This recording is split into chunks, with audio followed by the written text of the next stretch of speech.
Bueno, muy bien.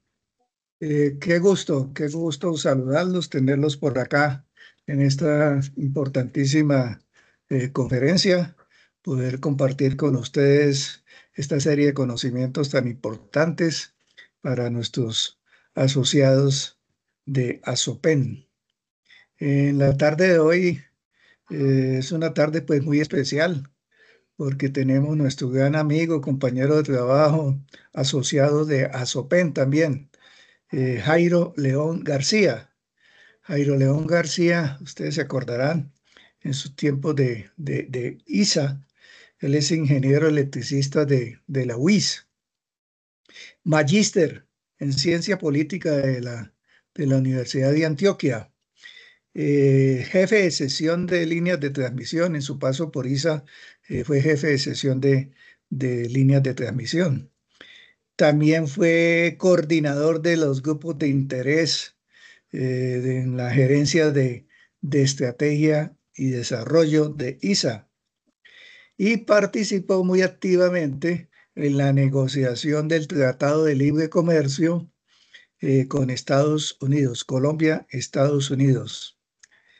Es secretario técnico del Consejo Mundial de Energía, WEC, Colombia, panelista del programa de formación de líderes energéticos en WEC, Colombia, miembro de juntas directivas gremiales del sector energético, coordinador de comité de normalización del ICONTEC, profesor de cátedra.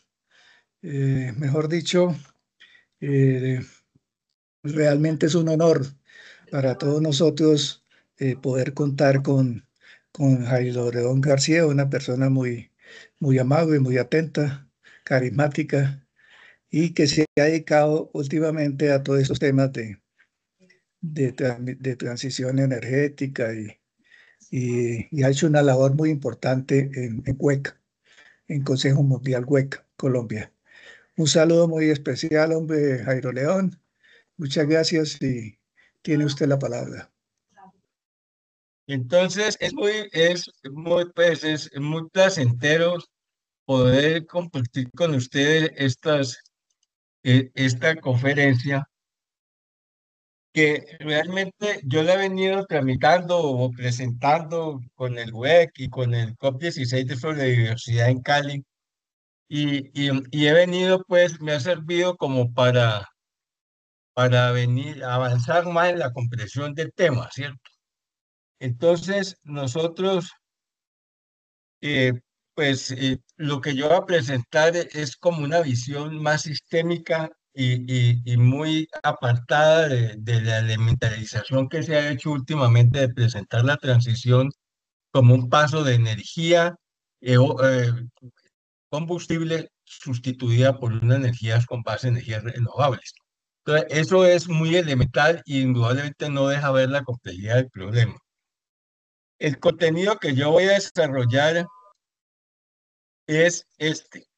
yo lo voy a desagregar, pero son los grandes titulares que tenemos durante la conferencia. La introducción yo la hago como una aproximación a la cuestión de la transferencia de la transición energética y lo hago con una visión en que trato de ser lo más sistémico posible. Aquí, cuando yo hablo de que estoy aproximándome al problema de la transición energética, me refiero a que estoy tratando de identificar una serie de dimensiones, de contextos, de conceptos, de características que tiene este nuevo sistema de transición energética para poderlo comprender mejor y al final del día poder contrapreguntarme sobre qué pasará, sobre todo con el país, ¿cierto? Que cómo vamos a jugar nosotros allí. Lo primero que hago es presentar la transición energética como un cambio de paradigma, no como una simple sustitución de un sistema de energía por otro. ¿Y un cambio de paradigma en qué? En la manera como estamos produciendo, cómo se consume y cómo se va a gestionar la energía. Eso es básico porque cuando hablamos de paradigma hablamos de un conjunto de dimensiones, de prácticas, de valores, de modos de ver la vida que comparte una sociedad en un momento determinado con el cual se resuelven problemas que se le presentan a la sociedad. En este momento hay un cambio total de la manera como producimos energía, hay un cambio de valores, un cambio de visiones, un cambio de fuentes de energía.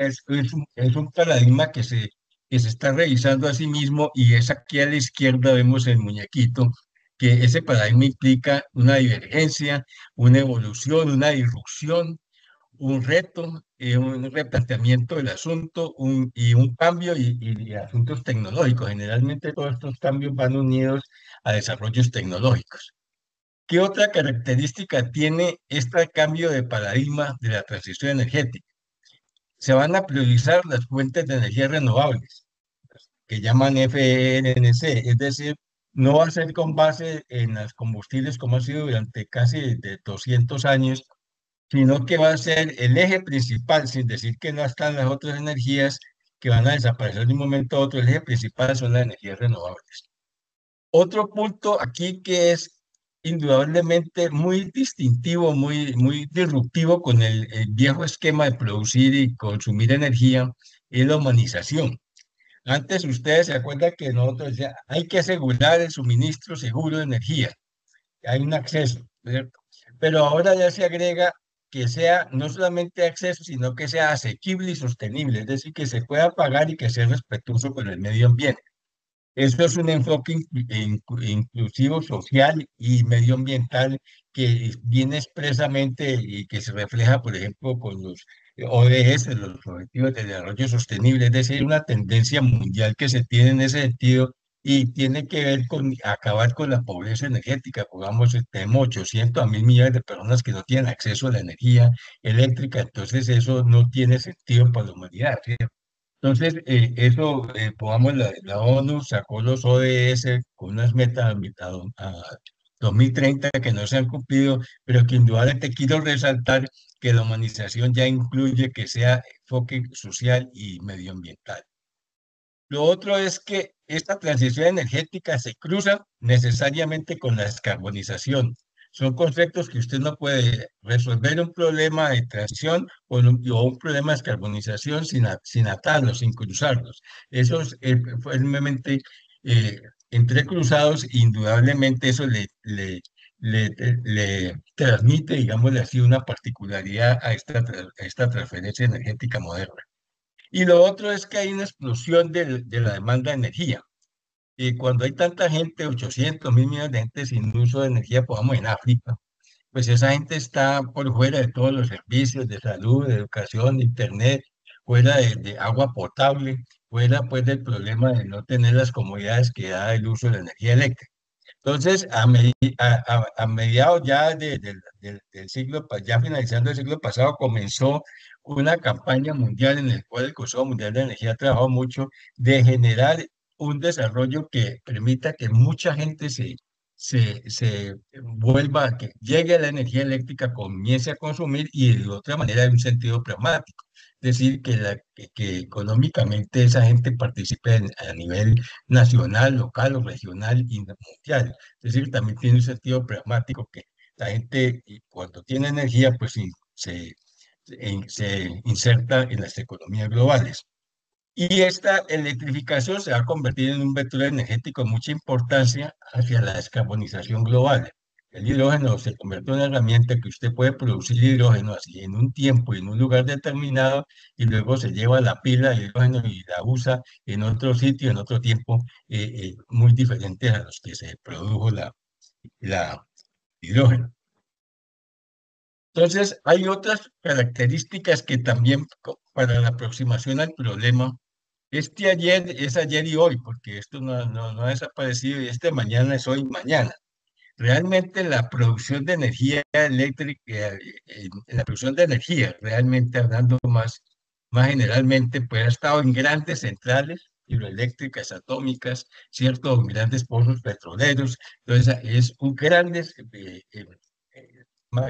estructuras, ¿cierto? Con eso ha funcionado el sistema y aunque en Colombia tenemos de pronto Ituango con 2.000 megas, pero tenemos tres gargantas, tenemos en Brasil también una serie hablamos de 10.000 megavatios, algún asunto, y este ha sido el estilo que se ha utilizado en el sistema que actualmente de producir energía. ¿Cómo ha sido el comercio? El comercio tiende a ser nacional, es decir, de una central se transmite por un sistema de transmisión que es grande también, a 500 kilovoltios, en otros países de 350 o 1050, y unos grandes gasoductos que en un momento determinado pueden combinarse con petróleo, gas, es decir, es todo un despliegue de transmisión muy importante que tiene que ver con que llegue al usuario la energía. Este sistema tiene una particularidad, es vertical, es de arriba hacia abajo, producción, comercialización, transporte, y esto es aquí. Y llega un señor que es muy pasivo, es un actor, el consumidor pasivo. Pues de pronto las leyes y las regulaciones lo defienden y en cierta medida, puede poner sus peticiones, sus quejas y reclamos, pero él no decide, por ejemplo, qué tipo de energía, en identificar qué tipo de energía se puede utilizar en un caso determinado. Él paga. Este sistema que ya está en funcionamiento y ya lo tiene aquí, ya ustedes se acuerdan que desde que llegamos a Medellín ya había, el Valle Aburrá ya tenía placas solares para el calentamiento del agua del baño. Esto ya tiene muchos años y es una generación ya distribuida con base en solar, eólica, bioenergía. También tiene que ver, pues, en otros casos, maremotriz o todo, es decir, geotérmica, es decir, una serie que pueden hacer unos métodos, sí, entonces, estos son pequeñas cargas que atienden unas cargas más pequeñas, como el barrio Salvador, que montó un sistema solar allí, atiende su carga en el barrio y tiene excedentes y los vende a EPM. Es decir, ya es otro sistema muy diferente a este de grandes estructuras. Y el comercio, pues también se da, pongamos, entre ellos, entre los socios que tiene, pongamos ahí en Salvador, y los que si hay otra producción de energía cerca, pues se intercambian flujos y todo eso. El comercio no es centralizado, sino que es descentralizado totalmente y necesita menores sistemas de transmisión, tanto de energía eléctrica como de hidrocarburos más pequeños, porque de pronto es para unir a un sistema local o entre sistemas, unas líneas más pequeñas, ¿cierto? Entonces, esto ya bien, aparece aquí un concepto importante que es el almacenamiento. El almacenamiento es básico para este sistema que se está generando en este momento de pequeñas producciones de energía. Este es las baterías el día que esto se desarrolle y tenga una tecnología abundante, se dispara todo lo que es el uso de energías renovables. Pero fíjese que la relación aquí no es vertical, sino que es vertical, sí, pero hacia abajo y hacia arriba, ¿cierto? Es decir, ya este señor acá, este consumidor, tiene una notable, un cambio. El tipo es ahora, consume y produce energía. Y si tiene excedentes, los puede vender. Y se puede asociar con otros, agregar oferta y vender. O sea que es totalmente diferente. Por eso yo hablo de que esa transformación es un cambio de paradigma, porque no es cambiar una energía por otra, sino que se cambia toda la visión, los valores, los contextos en que se produce energía. Y fíjese que aquí adquiere un peso importante el almacenamiento. Sí, el almacenamiento va a presentar porque es con energías renovables y este es el soporte de las energías renovables que en un momento determinado son volátiles porque no hay sol todo el día, no hay viento. Entonces, ¿cuál es la diferencia de este? Este es pasivo, paga, y este tiene una activa participación y está empoderado. Entonces, cuando uno lo empoderan, ya tiene una participación cívica, una participación organizacional, ya es otra cosa. Entonces, hay una redefinición del papel del consumidor que es clave. El web tiene a 5D el proceso de urbanización. A veces la urbanización suena como la humanización de energía se ha manejado mucho en Europa. Es que ellos, como les decía al principio, ellos no confían que haya mil millones de personas, 800 800 millones que tienen energía cuando se invierten grandes cantidades en eso y que no están involucrados en la corriente económica. Entonces, ellos, las 5D que humanizan la energía, es la descarbonización. En medida que se descarbonice, se mitiguen las emisiones de energía, ¿cierto? Asociadas al proceso de, pues, de producir, consumir y transportar energía, sí, va a haber mejor ambiente, mejor clima, porque estamos priorizando que las energías renovables y estamos haciendo visible otro punto de vista que conocemos nosotros de hace tiempo, pero ahora que ya se pone como elemento esencial, que es la eficiencia energética, más que ahorrar energía, es utilizar energía de una manera muy racional. Otro punto que es la descentralización, lo que hablamos ahora de generar esos señores que energía ya pueden producir energía y ya pueden vender excedente y todo ese asunto, eso es una generación distribuida mediante su empoderamiento y entonces ya hay una gestión ciudadana ahí, porque pongamos en El Salvador ya hay una junta directiva de los socios, los 40 o 50 dólares que están ahí y hay ya unos cargos definidos y quién negocia con EPM y la parte técnica y todo ese asunto, toda una descentralización que conduce a que la gente tenga una gestión de participación más efectiva que no tenía el otro usuario. Entonces, esto es muy importante, esto genera el ciudadano, la preocupación grande por el ciudadano.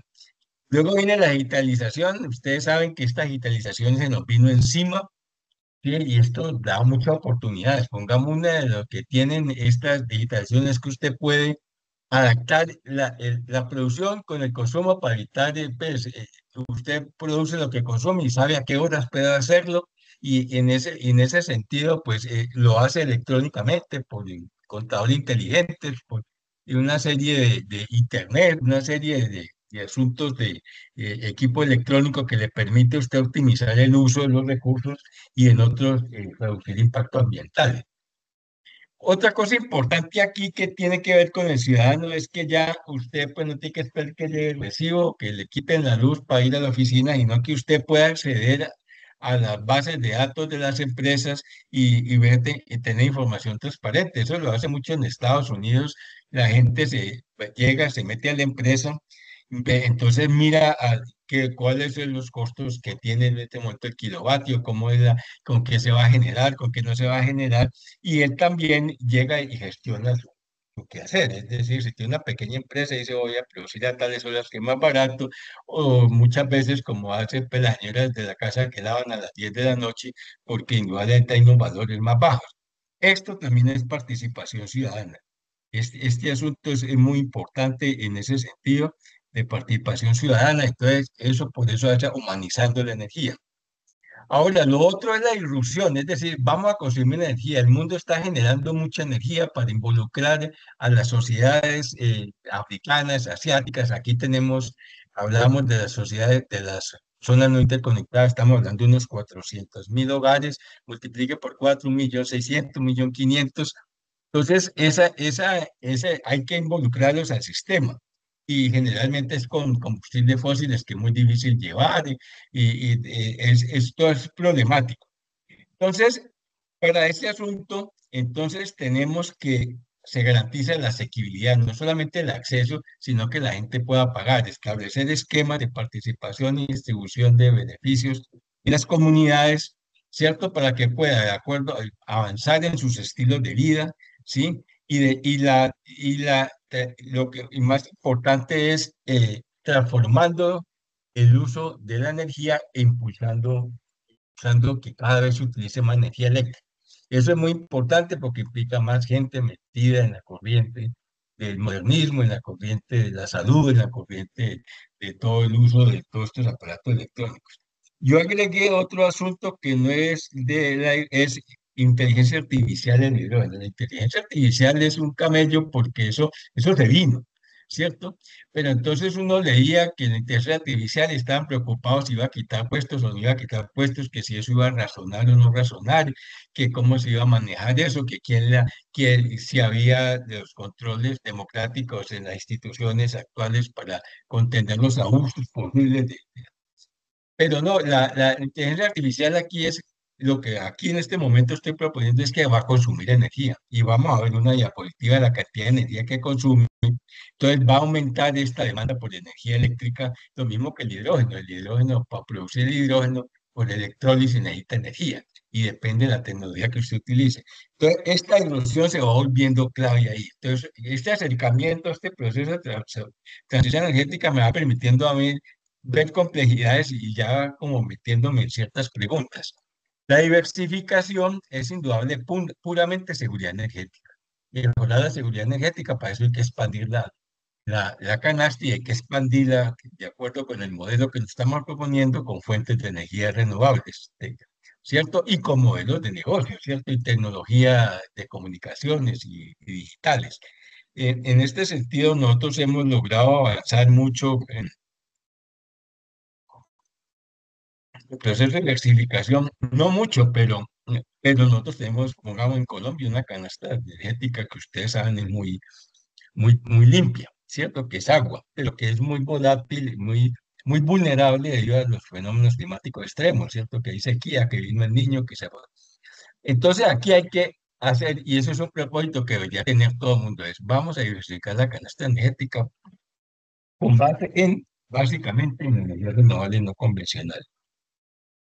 Esta es como la cuestión histórica, es que pues, uno pues, pone a hablar de esto y tiene que meterle como algo de cómo ha sido esto históricamente. Esta gráfica lo que muestra es cómo los avances tecnológicos y económicos en los últimos 220 años han transformado la manera como se produce y se consume la energía. Sí, esto es cómo ha evolucionado la canasta energética desde 1800. Esto es preindustrial, ¿es cierto? Y aquí tenemos hulla, la biomasa, pues, luego aparece el carbón, luego aparece el petróleo, el gas, nuclear, renovables. Pero fíjense que la transición de uno a otro siempre es muy lenta y se traslada. Es decir, no es que se acabó el carbón y entonces vamos a seguir utilizando, no, eso ha sido, se traslapan las tecnologías y eso, el proceso de la transición energética es un proceso lento.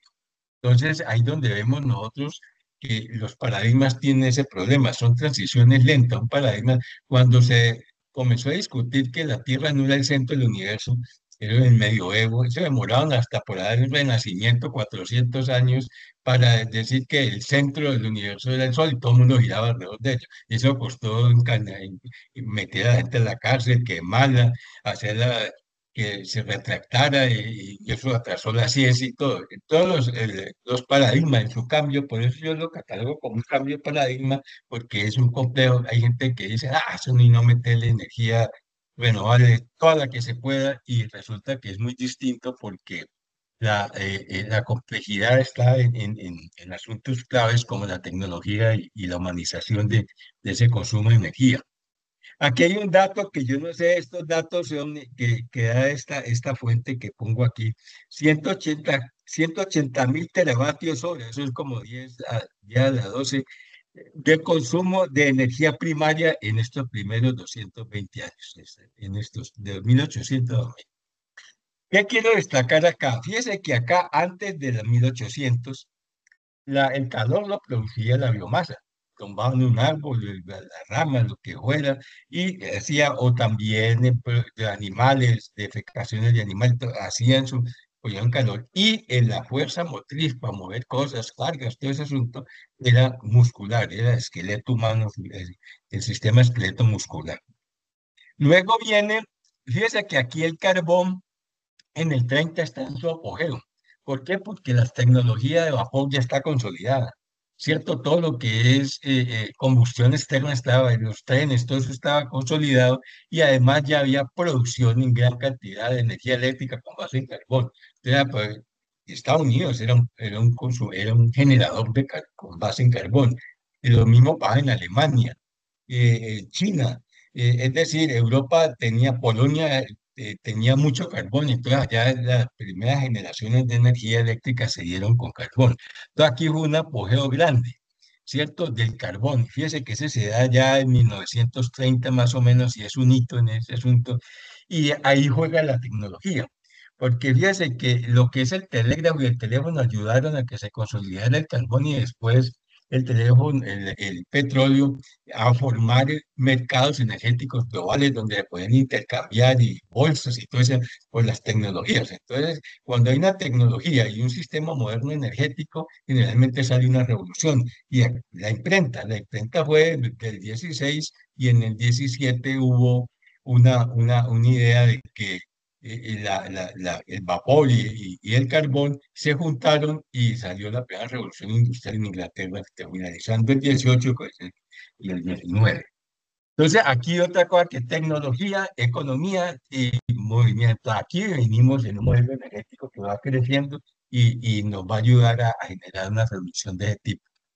Fíjate que en el 60 ya comienza los carros, ya la gente tenía carros, nosotros todavía no trabajábamos en ISA, que la idea era que nos llegara, que en el carro era una ilusión de la gente y países como Estados Unidos, Europa, los de Europa avanzaban en ese asunto y llegó a ser el 40% del consumo global en el 70 de la gasolina, del derivado del petróleo. Y en el 2020, la canasta energética del 2020, el 78-80% fue combustible fósil. Es decir, son hitos interesantes que uno ve cómo va dando, ya la combustión interna comenzó a funcionar, eso comenzó a comienzos del siglo XIX, XX, y eso comenzó a funcionar y se instaló y comenzó ya a desarrollar otra tecnología que era la extracción de petróleo. Entonces, uno ve cómo funciona esto, que es lento, que se traslapa, que las tecnologías ayudan mucho. Entonces, esto nos ayuda a nosotros como a pensar por qué va a ser diferente la transferencia de nosotros. Va a tener otras características, pero juega en ese sentido. Aquí tenemos, yo puse este asunto acá porque las renovables, ustedes ven que las renovables comenzaron como por el 50, ¿cierto? Pero las renovables hacía, como decíamos ahora, cuando llegamos aquí había a Valle de Urral, esa era la noticia científica que tenía placas solares y para calentar, precalentamiento del agua. Pero los que estudian esta vaina dicen que la moderna, la transición energética moderna arrancó en diciembre de 2015 en París, en lo que llamó la Conferencia de las Partes, el COP21, ¿cierto? En que los países asustados por el incremento de las temperaturas y que ha aumentado un grado desde la época preindustrial, dijeron, no, esto nos va a acabar. Entonces se sentaron y dijeron, vamos a hacer algo. Entonces dijeron, no dejemos que la temperatura de la Tierra suba 2 grados, no vamos a dejar ese asunto. Y vamos a meter energías renovables, ¿cierto? Listo. Y entonces llegaron a esos acuerdos, pero no fueron acuerdos vinculantes, sino que el compromiso era, no, el 21 presentamos informes sobre qué estamos haciendo. Entonces, eso, lo que se acordó allá no funcionó mucho, que digamos, pero sí despertó, es cierto, y ciertos países se comprometieron, pero no fue, pero fue el inicio, entonces ya ahí fue el despliegue de las energías renovables ya de tipo exponencial. Entonces es muy importante ver que este 2015, o sea, hace 10 años, fue el despegue que fue una conferencia por el cambio climático que permitió el despliegue de la transición energética con base en energías renovables. Este asunto acá, yo sé, entonces nosotros ya tenemos este asunto y vemos que aquí ya hay un nuevo modelo energético, ya vimos que la manera de que consume, cómo se produce, unidades pequeñas, la electrónica, que nos permite vía a vía cambiar información con los productores, que se están en Europa y en el mismo Estados Unidos, se están realizando muchas de este tipo de transiciones y con generación distribuida que la vamos a ver más adelante. Entonces, yo he tomado los escenarios para ver ese nuevo modelo, ese nuevo modelo. Entonces, a mí me gusta mucho los escenarios de la AIE. La AIE ¿qué? Es un asesor de la OTE. Ellos tienen mucha información y trabaja mucho los escenarios exploratorios, es decir, un escenario que coge la situación actual, las tendencias que hay y crean unos hechos que permiten con cierta lógica llegar a los objetivos, bajar la temperatura, bajar las emisiones. Este son de este tipo. Entonces, el STEP, que es el escenario de las políticas declaradas en París en el COP21, que íbamos a utilizar energía, que íbamos a rebajar esto, todo ese asunto, todos esos anuncios fue el primer escenario. Pero esos escenarios, al llegar al 2050, que es la meta que ellos se ponen, son escenarios 30 años, sería que tendríamos 2,5 grados centígrados. 2100, o sea que estamos derretidos de hielo en los polos. Sería la catástrofe. Y el carbono teníamos, el CO2 sería unas 32 gigatoneladas. Entonces, usted ven acá que como está planteado esto, si cogen las tendencias y lo que sea, y los acuerdos que hicieron en París que no se cumplieron, esto vendría bajando muy poquito, o sea que de 500, veía que aquí hay casi un planeamiento con unos 4 o 5 años y luego comienza a bajar con una pendiente muy lenta. Mientras las renovables sí siguen creciendo, porque ya venían creciendo exponencialmente, pero aún no llegan a las 300 exajulio. Esto es como día a la 18, entiendo yo. Entonces, queda esta brecha sin llenar y es lo que es 32 gigatoneladas Ese de es todo el emisión. volumen que tiene. ¿Ah? Y entonces tenemos la idea, entonces aquí vemos que ese escenario no sirve. A raíz de París, entonces, en Glasgow creo que se hizo otra reunión y dijo, bueno, nosotros no cumplimos eso, pero eso hay que meterle muela, porque realmente nosotros vamos a tener unas condiciones de cambio climático muy exigentes. Entonces, pongamos Europa, creó la economía verde, que no es una simple, yo la veo que la economía verde europea la tratan como una simple reciclaje, no, eso es toda una cadena de valor nuevo, y que juega un papel la gente, juega un papel la economía, todo eso es distinto y buscan generar una nueva manera de producir energía y todo, y eso es interesante, como ellos han trabajado y han ido desarrollando. Japón y Corea del Sur dijeron, no, vamos a cambiar todo nuestro parque automotor y se pusieron fe. Los alemanes también en ese tiempo se pusieron fechas que iban a carbono quitar en el 38, que no se pudo quitar por la guerra de Ucrania y toda es otra cosa. Pero entonces comenzaron a tomar decisiones grandes. Hasta Biden. Biden dijo, nosotros no estamos invirtiendo en tecnología, vamos a poner unos 500.000 dólares, unos 500.000 millones de dólares para inversiones y todo eso, y entre esos quedó la de energías. Y en energías para recuperar unas minas de tierras raras que había cerrado en el 90. Es decir, hubo una decisión ya más firme y ya con inversiones claras. Entonces, ese escenario, con esas tendencias que hay, ya nos llevaría en el 2100 a tener 1,7 grados centígrados, que ya es más razonable, pero también sería ya muy peligroso, y emisiones de dióxido de carbono de 12 gigatoneladas. Y fíjese que aquí ya se cruzan, como en el 2030 y pico, se cruzan y ya está bien en descendencia. De un momento que está aquí retenida constante, comienza a decrecer tenazmente. Ya hablamos de unas 200 y pico exajulios de energía de- de tipo hidrocarburo y acá tenemos las renovables, ¿sí? Que van creciendo y ya van llegando a 400.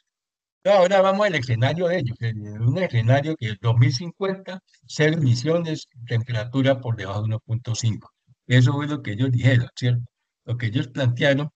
Y entonces, esto es ya aquí, ya es muy distinto. Aquí el mismo Costantico, aquí unos 2 años, 22, y comienza a crecer hasta llegar a más o menos 100 julios, que ya pues va y seguirá creciendo en el 2050. Y las renovables crecen más rápidamente hasta hablar de unos 450. Estos son los escenarios y aquí pongo yo coexistencia de tecnologías. Lo que otro lío, pues una discusión boba de no, que sí puede existir y lo que no, esa vaina no se da, eso es lento y eso se traslapa. Entonces, en este caso hay una coexistencia de tecnologías, ¿cierto? Y se ve la rápida transición que hemos tenido en energías renovables. Lo que pasa es que la transición de producción de energías renovables no tiene el mismo ritmo ni la misma trayectoria. Eso depende de la región, del territorio, del sector económico. Entonces, ahí es donde hay que hacer un esfuerzo para lograr, esfuerzos comunes para lograr que haya una dinámica y un ritmo y una trayectoria común para poder ganar terreno. Porque esto es lo que se planea, pero por regiones, hay regiones que no tienen esta dinámica. Pongámosla en ese trasero. El otro es inversión, eso es plata, hermano, esa vaina es plata. Entonces, pongamos, nosotros tenemos aquí las inversiones que se nos requieren para tener, para hacer en el 2050 un sistema limpio, con que predomine las renovables, el uso del hidrógeno, reducción de la dependencia de los fósiles. Entonces, aquí hablan qué inversiones se necesitan, que a la vez tienen que ayudar a coadyuvar a la reducción de las emisiones. Se necesita entre el 2021 y 2030, que es la clave, ¿cierto? Esta es la clave de ver si se va a cumplir 2050. Entonces, esta es la inversión total que se haría en el 21, eso estoy, como esto es en trillones de dólares a precios del 2021. Y aquí viene la NZ, ¿cierto? Que es el escenario que hay que invertir en 2030 para ir cumpliendo las metas propuestas y hay que multiplicar la inversión por 2 hay que multiplicar trillones por 2. Luego viene, bueno, pero energía limpia. Vamos, en renovables, ¿cómo está? Entonces hay que hacer más esfuerzo. 3,2, ¿cierto? Es decir, pasar de usted 1 punto y pico de billones, de trillones de dólares a pasar a unos 4 y pico trillones. Entonces, este es grande. Y luego viene la eficiencia. Mira que la eficiencia viene siendo mapeada y viene siendo seguida. Y dice, usted en eficiencia energética tiene que aumentar gastos del 21 al 2030 en 3,6. Esa es la solución. Y en los países de naciones emergentes y economía en desarrollo, pues se está hablando de un 2,7% que a mí particularmente me parece bajo, pero indudablemente pues se recoge una realidad porque las inversiones grandes van a estar en otros países y estos países tienen que hacer gestionar el presupuesto, gestionar con los bancos, gestionar o llamar empresas, pero entonces le tiene como una exigencia de 2,7, que es grande, es pequeño, pero es grande para un país como el de nosotros.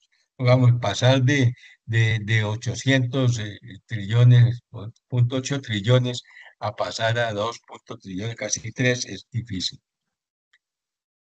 La otra clave que viene insistiendo que tiene el nuevo eje del sector es el consumo de energía eléctrica.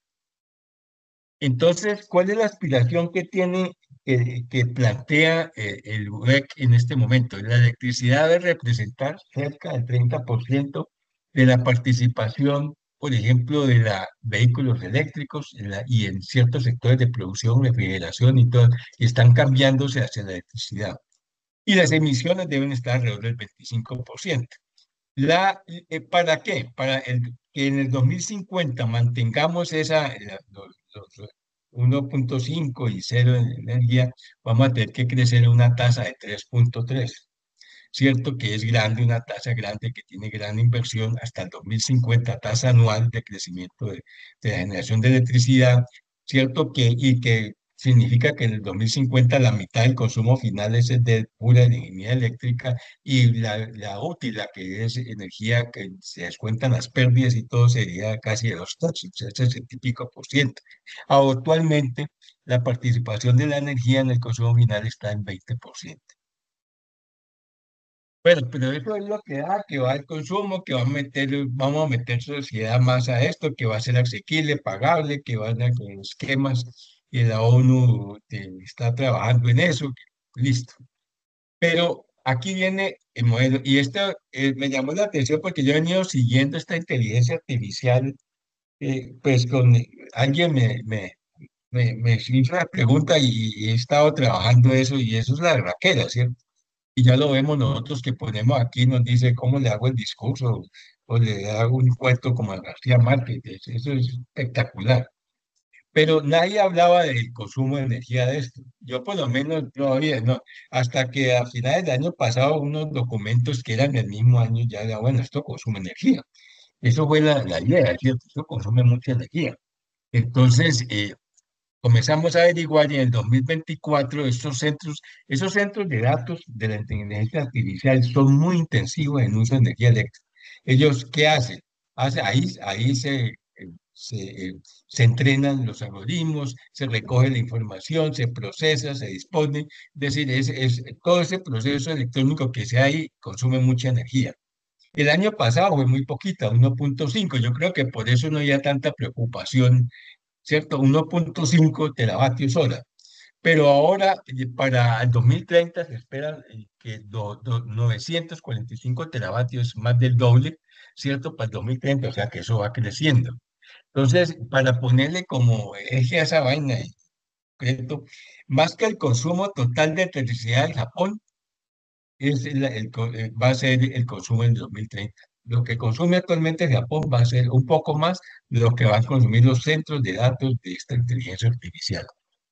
Entonces, que ayer salió esta noticia, un acuerdo entre Bluefield, que nosotros la conocemos acá, tiene, creo que es el dueño de Isagen y tiene, y Google firmaron. Y entonces Bluefield le dice, necesito 670 megavatios limpios, eso es hidroeléctrica, para mis centros de datos en todo Estados Unidos, ¿cierto? Eso le cuesta a Google 3.000 millones, pero hay una cápite que hace ahí la mención. Aquí está la fuente, porque ustedes, hay muchos de ustedes que son muy interesados en esto. Esta fuente de ahí que dice, hay un acuerdo que dice, bueno, pues yo voy a necesitar 5 veces esos 600 y pico de megavatios, unos 3.000 megavatios, y estoy dispuesto a pagarlo.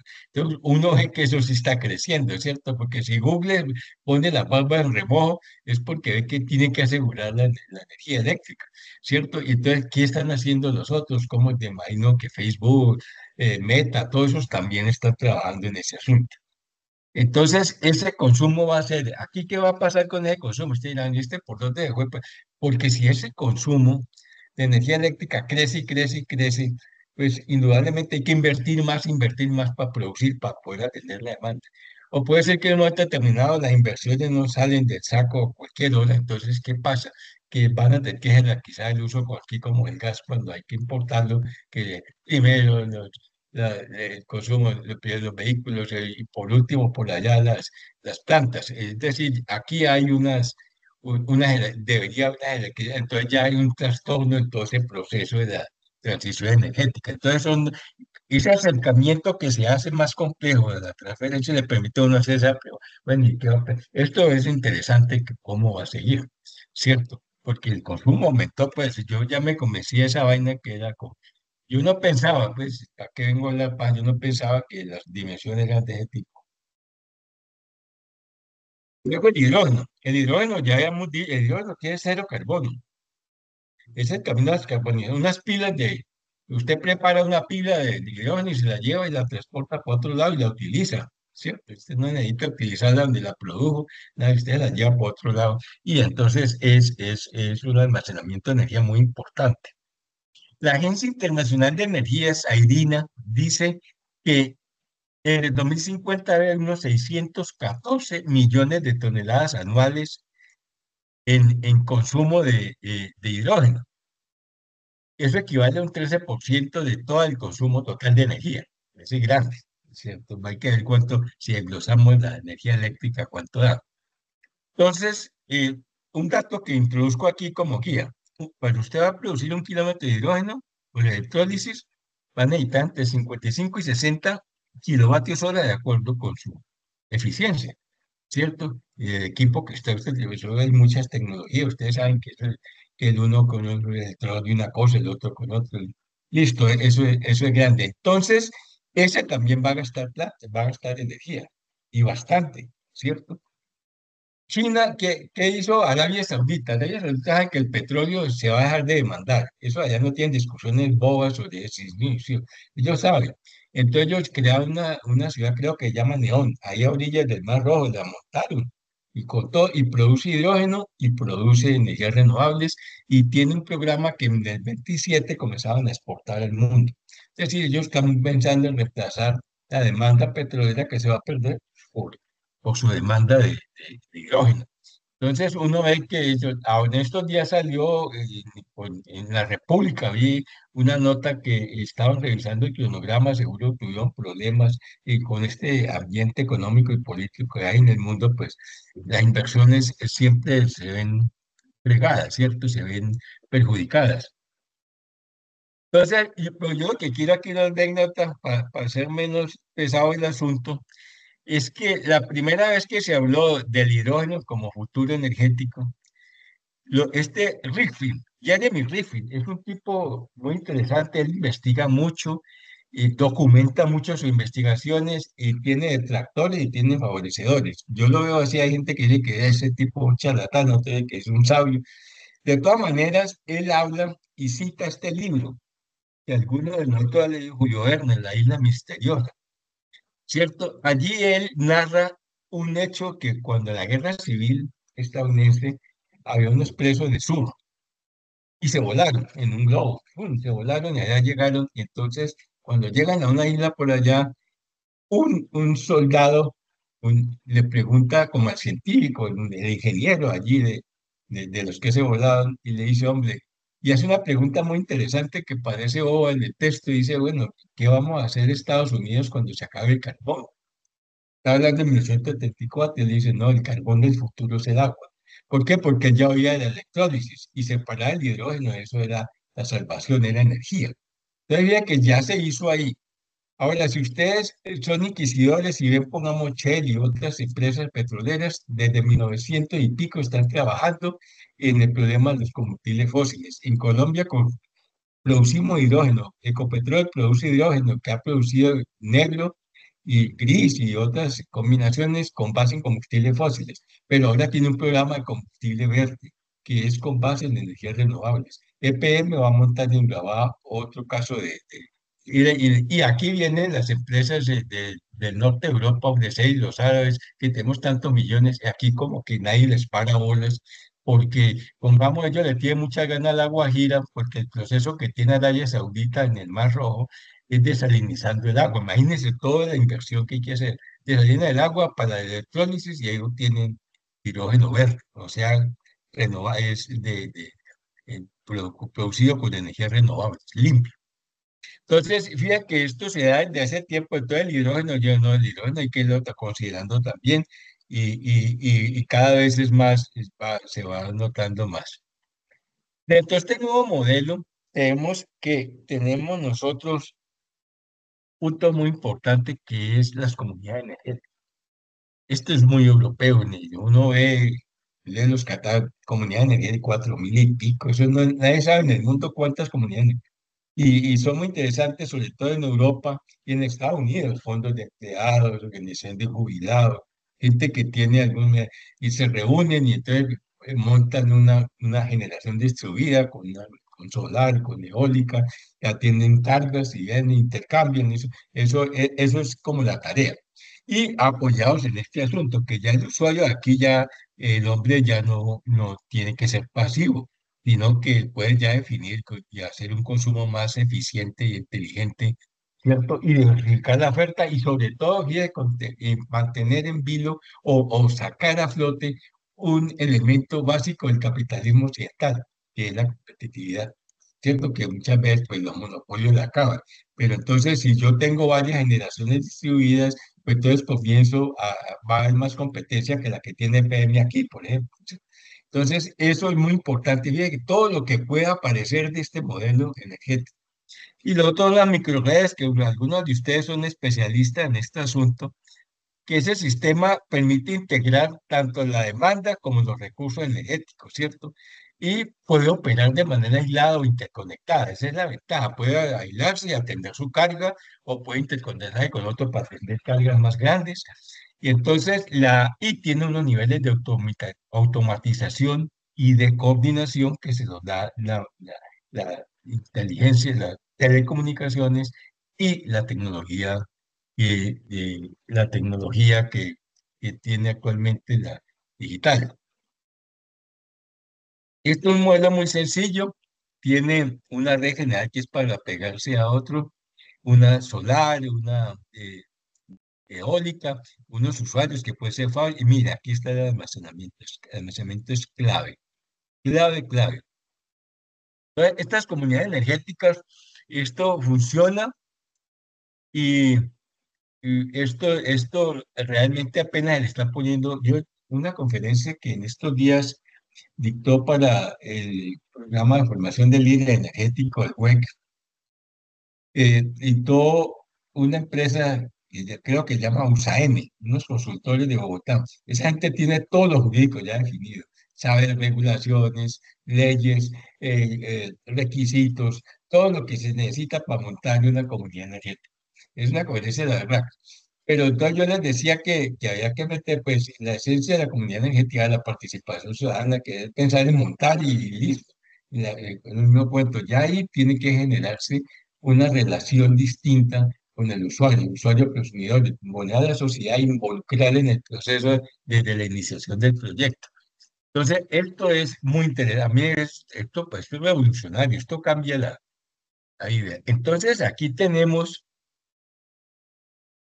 aquí una definición como para, porque eso hay miles, yo he visto algo que definan más que esas comunidades energéticas, que realmente es por lo que es, la síntesis de eso es poner en el centro a la ciudadanía, es un concepto constitucional, ciudadano, ¿cierto? El ciudadano que tiene derechos y deberes. En el centro para erradicar la pobreza energética, es decir, no puede haber 800 millones de personas en el mundo sin energía eléctrica. Entonces, fíjese que, ¿qué sería una comunidad? Un sistema sostenible porque es con base en energías renovables, para producción, comercialización y uso eficiente de energía.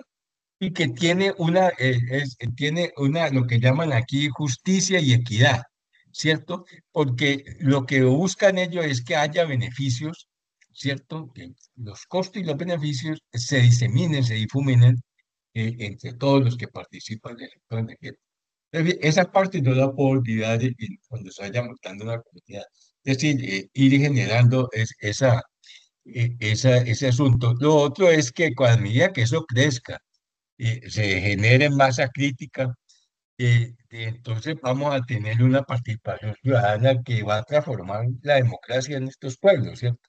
Y es lo que busca Europa y que busca fortalecer la democracia en el sentido que la gente participe a otros niveles en procesos democráticos, como definir qué tecnología escojo, cómo vamos a hacer para distribuir los recursos, distribuir los gastos, cómo va a ser el asunto de costos y beneficios. Todo eso es importante. Entonces, yo creo aquí decir, esto es importante, aquí usted ha venido hablando de, claro, los objetivos de desarrollo sostenible.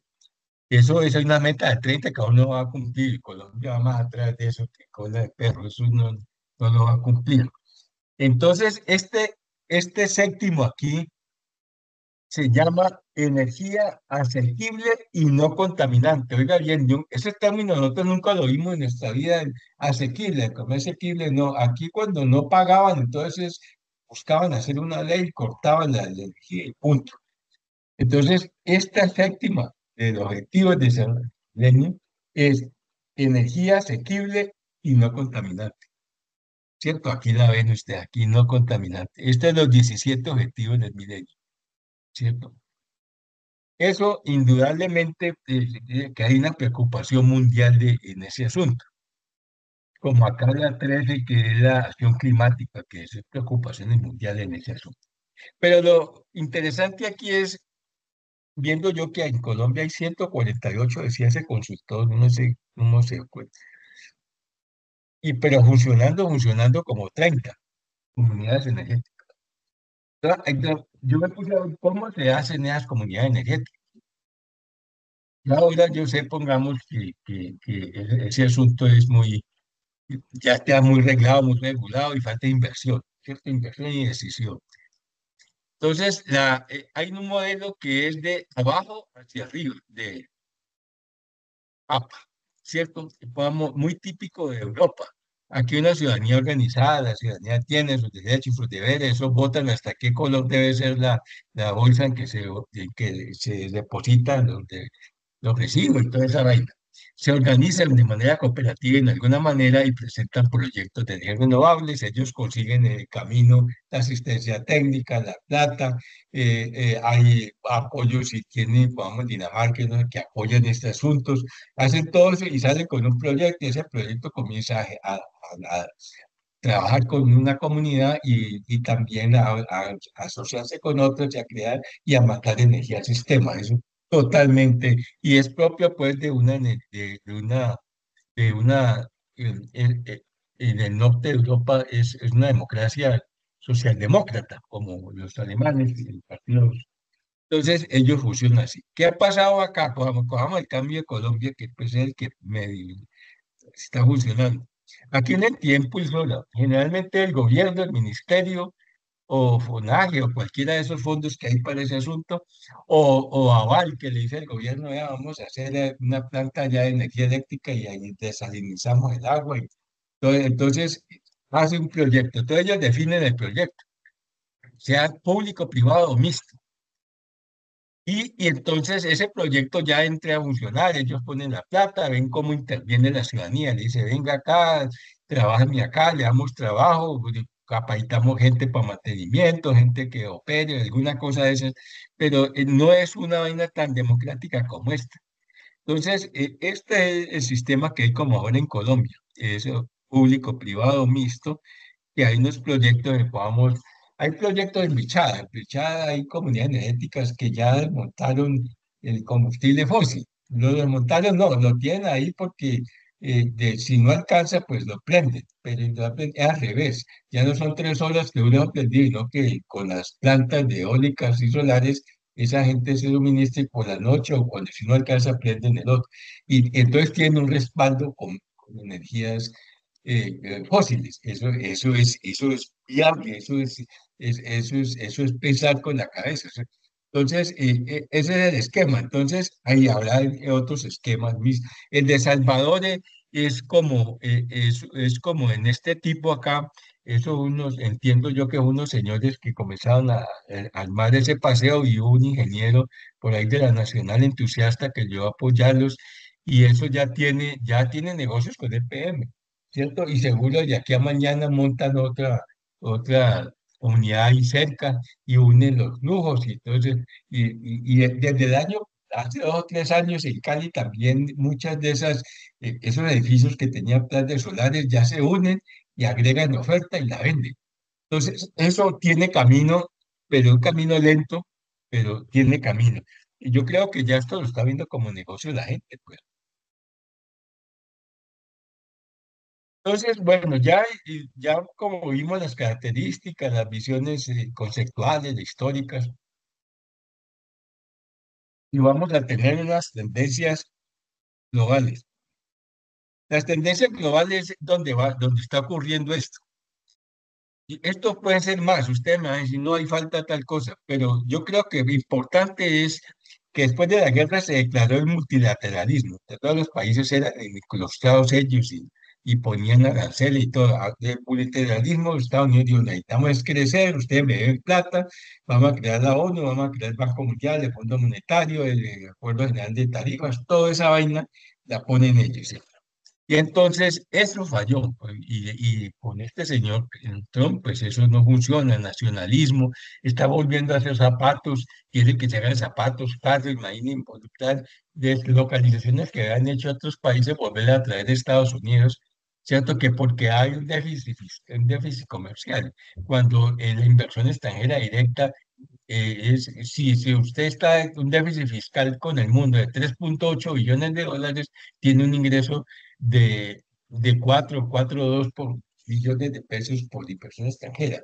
Esa vaina uno no explica cómo es eso y sin embargo, pues quiere traerla acá y que poner aranceles. Eso se desconectó. Entonces, el multilateralismo es golpeado y el multilateralismo se necesita para la acción climática y para la transición energética, para todo ese asunto. Las crisis económicas, pues nosotros vimos la última que nosotros conocemos en 2007-2008 la de Ucrania y la guerra y el COVID, cierto que eso creó unas crisis económicas y energéticas, los mercados comerciales, todo funcionó al revés y se crearon las polarizaciones sociales en que se desconoce la legitimidad de los gobiernos y el descontento democrático con las instituciones es grande. Usted ve en el hay una encuesta que llama Latinobarómetro, muchachos entre 18 y 34 que no creen en la democracia. ¿Cierto? Y eso, entonces, por ahí entra China, porque China dice, hombre, la democracia no sirve, nosotros tenemos autoritarismo y tenemos ciencia y tecnología, tenemos a todo el mundo estudiando, sacamos 800 millones de la pobreza y hacen propaganda. Por ahí un periódico que aparece de vez en cuando, creo que se llama Peking Times. Entonces ellos están vendiendo su esquema porque hay descontento con el sistema democrático.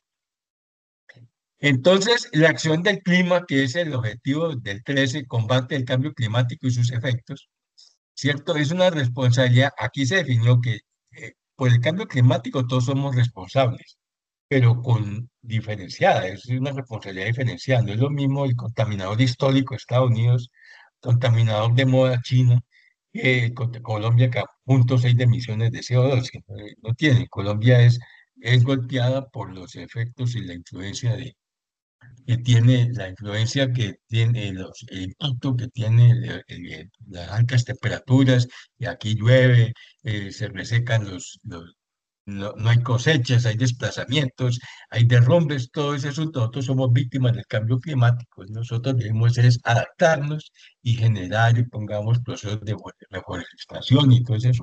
Este es un asunto grande que también necesita multilateralismo, ¿cierto? Y que los países no tengan polarización social, que puedan dedicarse a colaborar hacia afuera.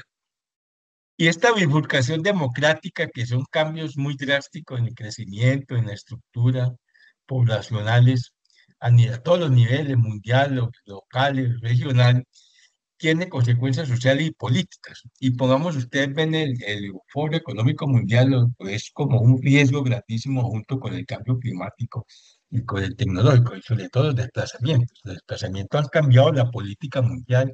Los países de Europa no quieren ser nada desplazados, están pagando a otros países para que los reciban, o los barcos se hunden en el Mediterráneo. Es decir, es un problema grande que tiene lo que es tasa de nacimiento, tasa de crecimiento y sobre todo los desplazamientos, que son diferentes motivos económicos, políticos, violencia y el ambiental. El ambiental está desplazando mucha gente. Y las tensiones geopolíticas también son muy diversas. Es que ahora usted habla de una tensión geopolítica, antes era por el Golfo, yo no sé qué, para que pasara el petróleo por ahí, por Hormuz o por ahora usted enlaza cuestiones tecnológicas, comercio, innovación, cuestiones de seguridad nacional. Los chinos no lo están dejando entrar ni dejan entrar tecnología en Estados Unidos. Hay regulaciones que no pueden entrar, ¿cierto? Por seguridad nacional y una política de poder mundial, que es pues, de hegemonía mundial en un país que realmente pasamos de bipolar a monopolar y ahora es multipolar porque hay un montón de gente que nadie quiere que la maneje. Con base en eso, vamos a pasar a la parte final ya de la conferencia y yo me voy a radicar a observar la cadena de suministro en las tensiones, básicamente las tensiones geopolíticas, que uno ve que se habla de toda esa agenda, pero hay que unas preguntas. Cuando para Churchill llegó a cambiar el carbón de combustible para los barcos por petróleo, preguntó qué hay en Inglaterra, que en el norte había petróleo. ¿Hay petróleo? Sí, entonces cambiemos. Entonces, eso del asunto es que Estados Unidos cuando se metió en el petróleo dijo, ¿dónde podemos? Entonces fue a Arabia Saudita, allá compró empresas y todo. Es decir, hay que tener precauciones. Esta cadena de suministro está muy embolatada. Yo quiero dejarle a ustedes como más dudas en ese asunto. Voy a hacer un sucinto esto. Los metales ¿cuáles son los metales críticos? Son metales que están asociados con metales abundantes. Como usted encuentra hierro, cobre, zinc, aluminio, plomo, ¿cierto? Pero los metales raros están pegados a ellos. Entonces que hay que extraerlos y separarlos. Y esos son químicos, uso de agua, medio ambiente destruido. Eso es las condiciones de trabajo, de salud, es muy difícil. Pero eso es así, la producción, están pegados a esto, hasta el oro. Aquí hay producciones de oro y de platino que contienen estos metales. Entonces, aquí la producción de metales críticos entonces es muy pequeña, ¿cierto? Porque se puede tumbar toda una montaña, sacar una tonelada de cobre y saca un poquitico de aluminio o cualquiera de esos tierras raros. Entonces, bien, aquí como a mí me gusta como ver las magnitudes. Uno tiene aquí que en promedio el suelo contiene 1.200 veces menos neodimio, que es una tierra rara, y hasta 2.650 veces que el galio, menos galio que el hierro. Es decir, el hierro es muy abundante y los otros son de cosa chiquitita. Pongamos el ejemplo, se producen 130.000 toneladas, y eso hay que tumbar montañas, dañar el medio ambiente, eso es duro. Hay Baotou, que es una empresa que los chinos llaman, es de una ciudad que ellos llaman el Valley, Silicon Valley chino. Eso el señor en 2015 dejó de crear la ciudad más terrible del medio ambiente, eso, contaminación de todo tipo. Entonces, dice que 130.000 toneladas por año frente a 2 millardos, eso ya a la 9 toneladas de hierro. Pero ¿qué pasa con eso? Que entonces el mercado tiene altos precios. A ver, es la producción chiquita, es alto precio. Un costo de galio vale 9.000 veces que el hierro muy barato. Y si nos vamos para el germanio, vale más que el galio. Entonces es un mercado que es escaso y que es caro, ¿cierto? Ya va uno guisando, y que es necesario, porque es excepcional, tiene propiedades excepcionales indispensables que garantizan el desarrollo de la tecnología verde actualmente. ¿Qué propiedades tiene eso? Eso es excepcional e indispensable, y que no pueden reemplazar: electromagnéticas, ópticas, catalíticas, químicas y semiconductores. Entonces, eso hace que esto se vuelva indispensable y excepcionales de todas maneras. Aquí está como, para pasar más rápido acá, litio, cobalto, cobre, todos estos asuntos. Usted ve que aquí todo eso se usa en baterías de vehículos eléctricos, en los resortos de los vehículos de combustión interna para tener ciertos gases, turbinas eólicas, el silicio, pongamos, es básico para las fotovoltaicas, el platino para lo que decía yo de los catalíticos que se ponen en la combustión interna, y las tierras raras tienen una utilización, la clave. Yo creo que la clave definitoria es los imanes, los electroimanes, y utilización en turbinas eólicas y motores eléctricos de alta eficiencia. Eso lo hace especial a las tierras raras. Ya metiéndome con las tierras, ya que nombré tierras raras, vemos que las reservas mundiales son 130 millones de toneladas métricas. Los mayores países con reservas son estos. Fíjese la diferencia que hay entre China y Estados Unidos. Y sobre todo que uno ve que estos países no son como muy cercanos a Estados Unidos, ¿cierto? De Australia sí es pues Estados Unidos, Inglaterra, que es la misma cosa. Entonces, pero fíjate que China es sobrado con mayores reservas, con 200 millones de toneladas métricas. Eso sí viene haciendo como casi el 30% de las reservas mundiales. Producción mundial del 24, ese que en diciembre que acaba de pasar, esto es la pueden ver, la fuente que saqué de eso, son 390.000 toneladas métricas lo que se produjo. O sea que es un poquito respecto a la reserva. Y China tuvo el 69% con 270.000. En el mercado del 24 valía 8.420 millones de dólares, al 32 habla de 19.000, 20.000 millones de dólares, un crecimiento y una tasa compuesta de 11,15. Entonces, eso es caro, es excepcional, es indispensable. Esas tierras raras tienen un problema. Entonces yo les voy a contar una historia aquí, como hacer un paréntesis, que hasta 1970 las tierras raras sí se usaban, pues claro, y tenían sus aplicaciones tecnológicas.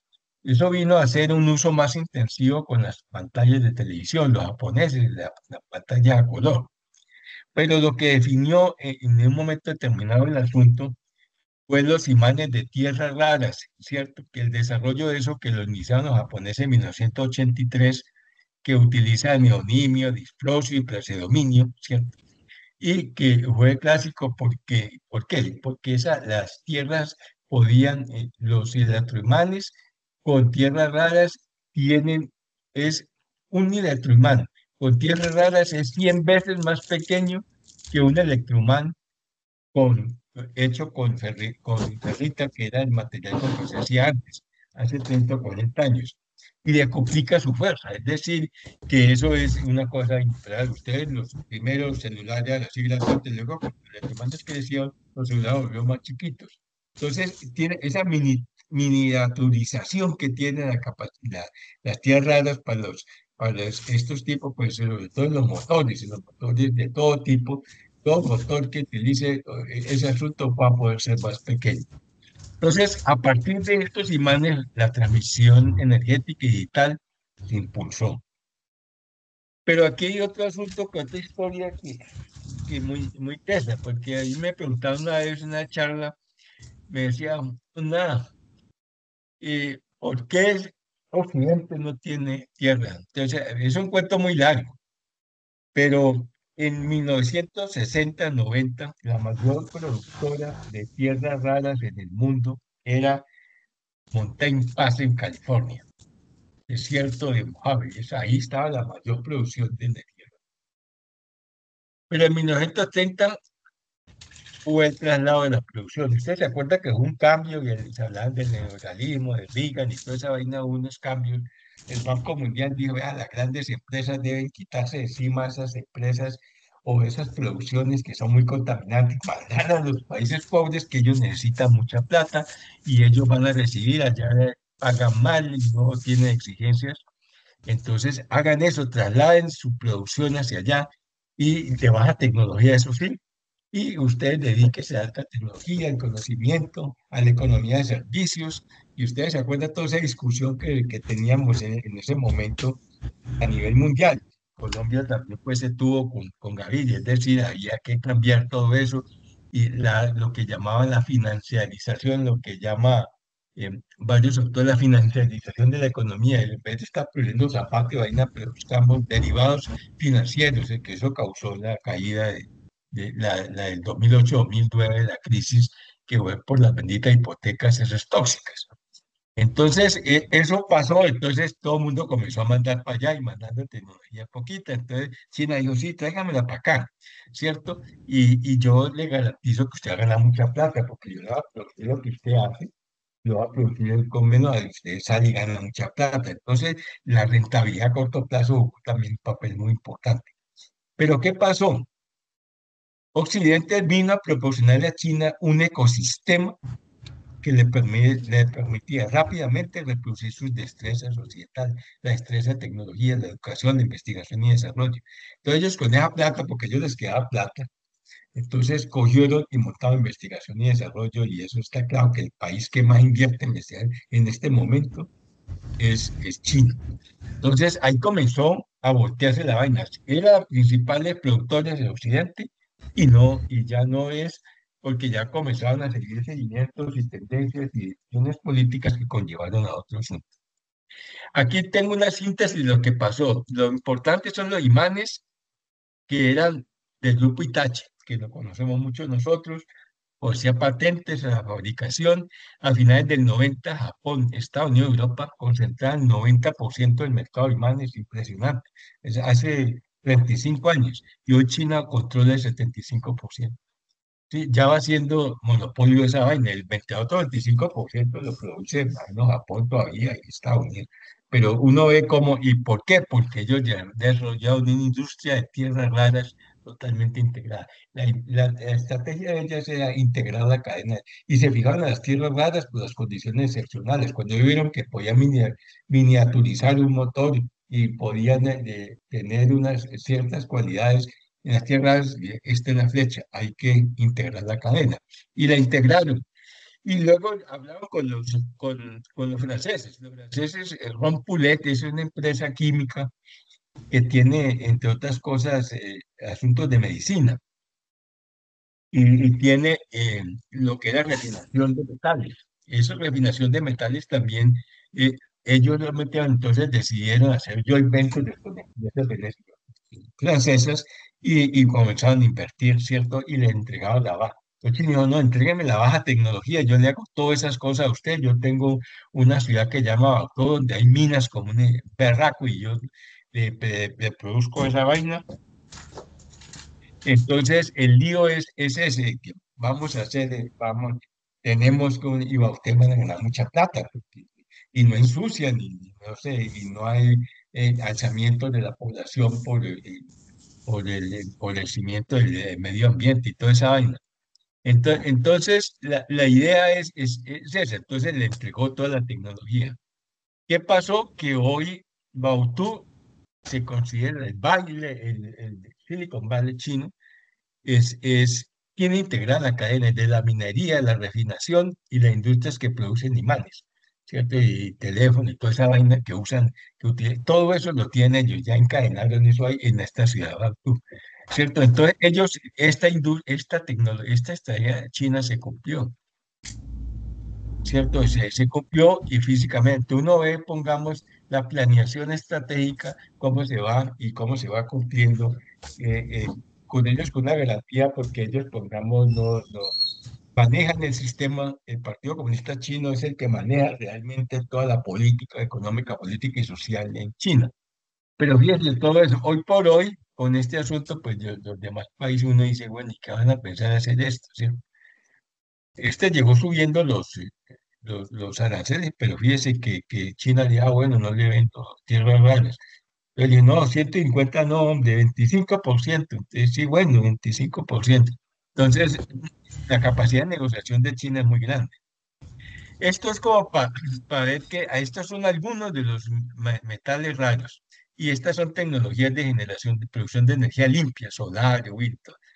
Lo que yo quiero mostrar es que aquí los vehículos eléctricos y el almacenamiento son los, y aquí hay esta importancia relativa de los metales en cada una de estas tecnologías, se cataloga como alta, moderada o baja.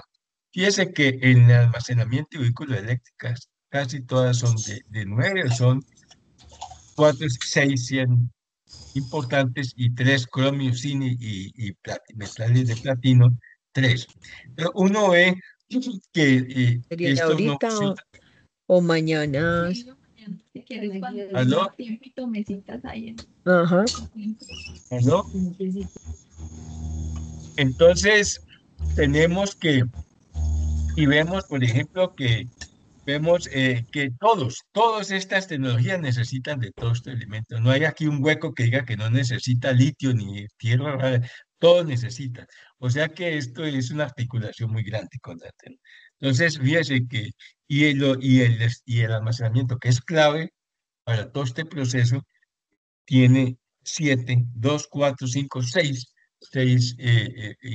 importancia relativa de los metales críticos. Es decir, que si eso es indispensable, ¿cierto? No podría haber existido. Y este es el mapa que hace la IE, por ejemplo. En el informe del 2025, la Agencia Internacional de Energía, que digo yo que es una asesora de la OCDE. Entonces, fíjense que ven aquí. Ellos, vean, el mapa que ellos tenían, el mapa actual dice es más estrecho que el que teníamos la otra vez. Hace años que ellos sacan eso. Entonces dice, vean, ya no, ya pongamos el mapa de producción y refinación es este. Y entonces uno ve China, cobre, la mayoría. China, China, China, China, ¿cierto? ¿Verdad? Y aquí aparece Argentina y Chile y falta Brasil, que son los que tienen litio.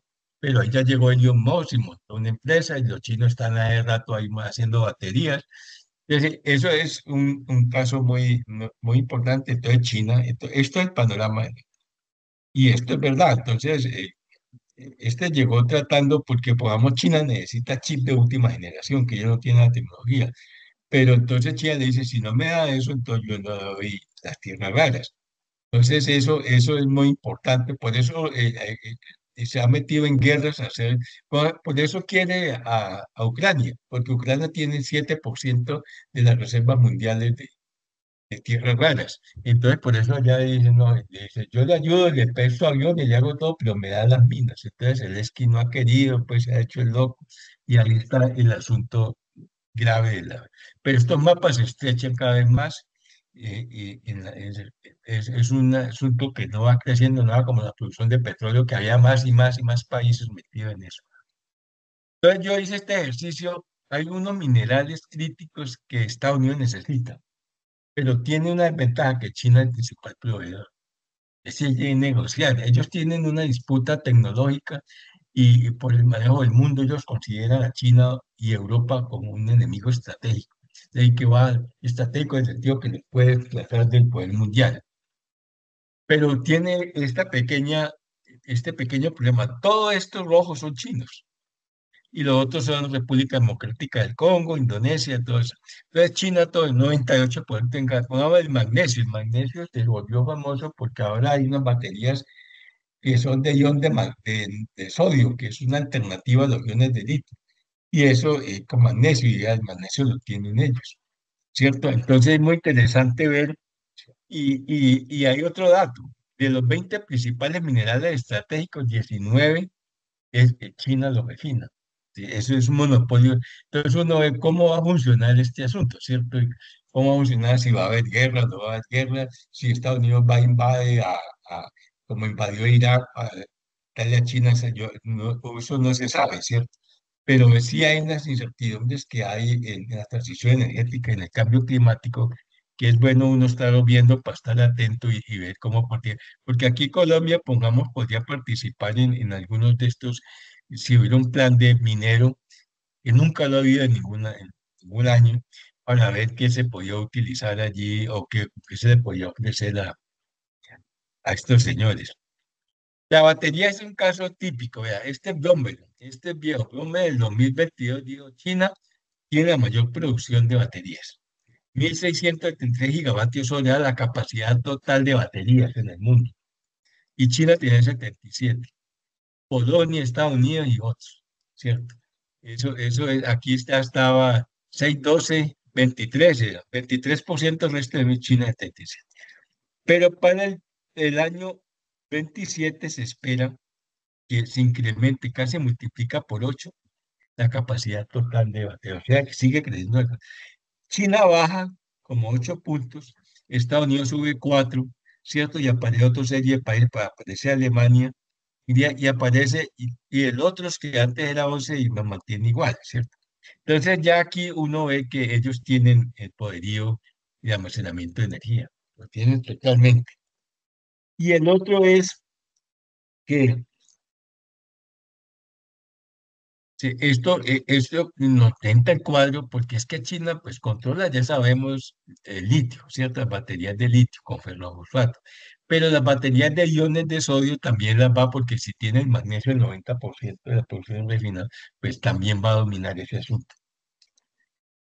Entonces, aquí los riesgos que tiene la cadena son innumerables, ¿cierto? Conflictos por recursos van a ser claros porque hay concentración geográfica de la producción, la refinación en pocos países, países que no se, amistosos, países como China que son considerados un peligro para el sistema occidental, ¿cierto? Es el sistema democrático liberal, como lo llaman en Estados Unidos, Europa, y el sistema autoritario chino.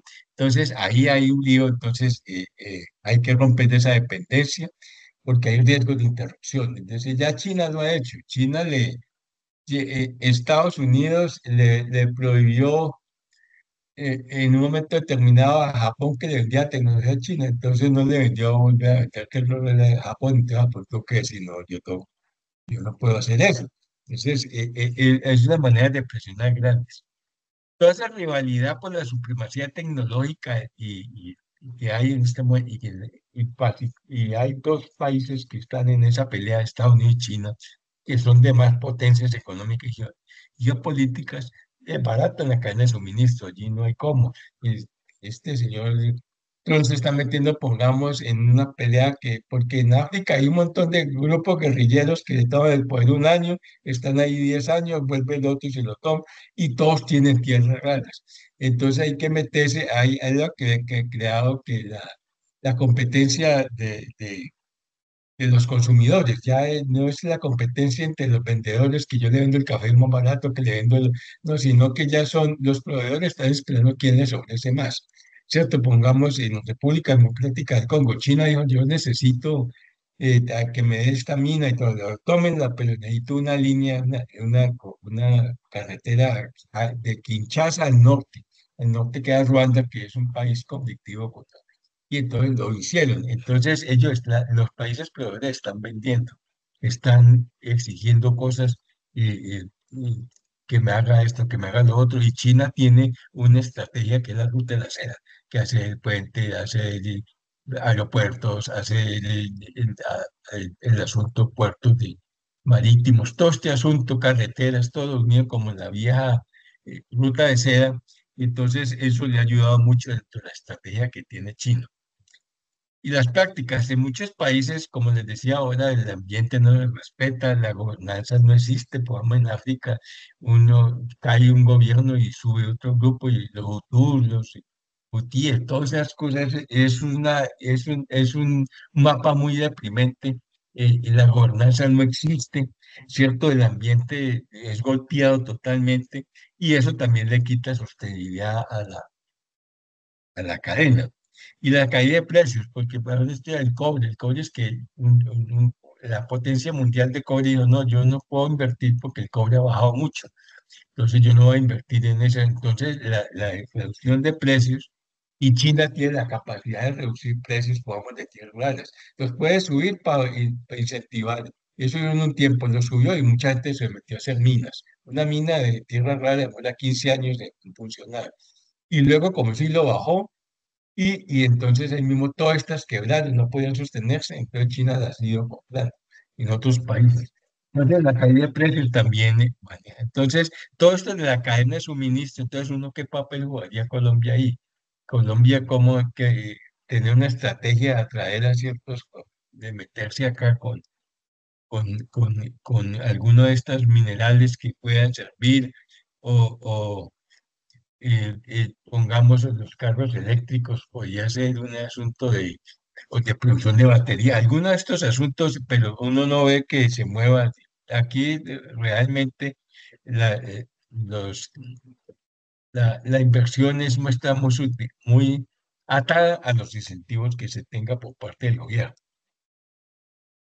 Las conclusiones son: transición energética es cambio de paradigma, se fundamenta en principios como la sostenibilidad, porque usa energía renovable, la descentralización de la producción de energía. Tiene la otra, que es la descarbonización, la digitalización. Se priorizan las energías renovables y tiene un eje que es la inclusión social y el mejoramiento ambiental.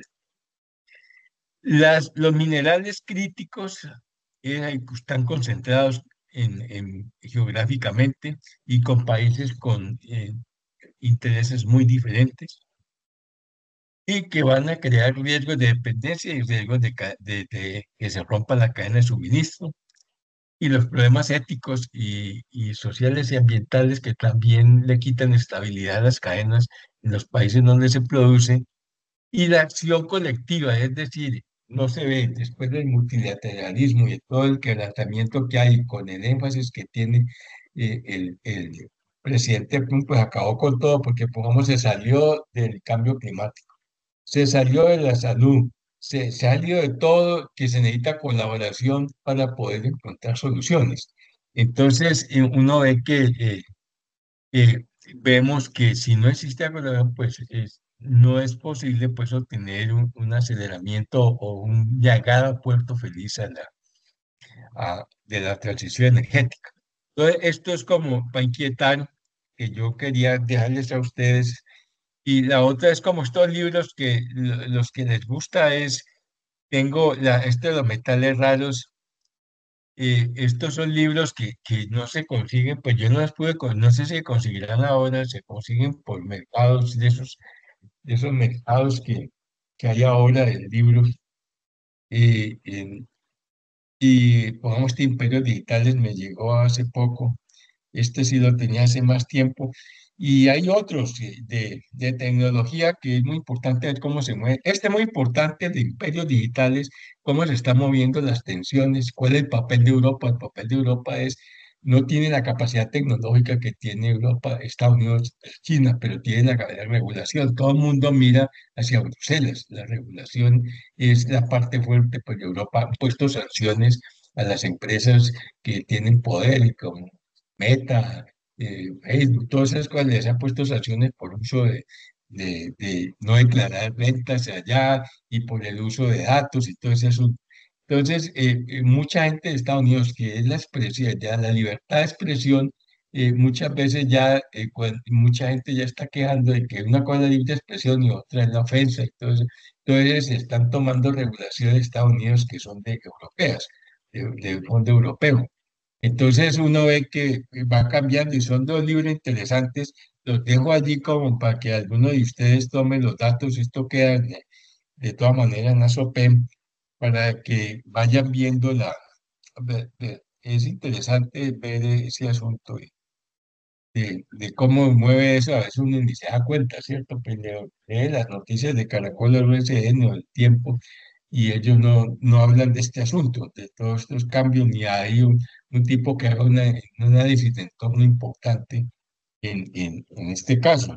La mayoría de los que uno ve, pues yo sigo en la prensa, que los leo de todas maneras, hay gente muy, lo que dice por ambos, un periódico inglés, pero no se meten a ver, pongamos los casos, el caso, pongamos chino, de uno ve que la playa no se plantea esa lucha por la tecnología, por la supremacía tecnológica China-Estados Unidos, los daños que causa.